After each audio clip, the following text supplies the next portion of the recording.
partition of India, one of the biggest human tragedies ever. Just 75 years ago, India was partitioned into two.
Train में हमारे ताऊ जी ने अपने परिवार को चढ़ा दिया। उनके ससुराल का सब लोग थे तो उन्होंने उसी में चढ़ा दिया।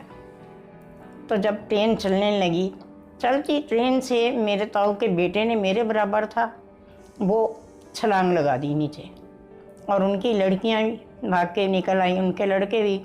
एक मेरी ताई जी रह गई। मेरे ताऊ जी ने कहा नहीं नहीं बैठी रहो, तुम अपने पियर वालों के साथ जाओ, हम लोग आ जाएंगे। वो बाद में पता लगा जी वो पूरी की पूरी गाड़ी काट दी, सबको मार दिया। उस पूरे ट्रेन के डिब्बे में एक लड़की बची थी, वो मेरी ताई जी की भांजी थी। वो भी लाशों के ढेर में गिर गई, बेहोश हो गई। तो सब लोग चले गए मार मूर के। उन्होंने सोचा सब खत्म हो गए हैं। बाद में मिलिट्री वालों ने निकाला तो वो लड़की जिंदा निकल आई।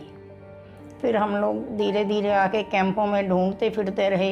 Another Twitter user wrote, and I quote, "My neighbor's grandmom, whose husband was already killed, left from Pakistan with her 4 kids on foot. Her children couldn't walk beyond a point.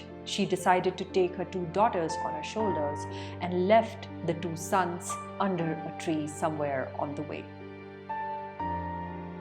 Countless families were torn apart. They never saw each other again. People continue to live with scars from the past. Here's another lady who retells her mother-in-law's account of a boy in Karachi who she considered as her son, stood with a sword to vacate their spaces and leave the country. Daughters were fed poison if they were to be left behind.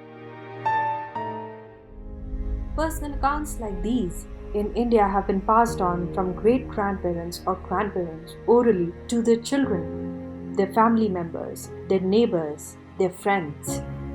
Some were too traumatized to talk. They lived and died with the memories. Those who shared their stories, their future generations avoid talking about it and grieve privately. On the 14th, people took to social media to share their agony, grieved and remembered the ones who lost their life, collectively vowing to never let this happen again. Rekha Sharma, the chairperson of Women's Commission, wrote how her grandfather went back to get the elders of the family, only to find all of them dead. It wasn't just on the west. India was split up on the east too. East Pakistan was formed that forced countless Bengali Hindus to leave everything behind and flee to West Bengal. Millions were murdered, raped, suffered the worst kind of atrocities. A Twitter user recounted the story of her grandparents who fled East Pakistan and came to West Bengal. This was a time when people saw the worst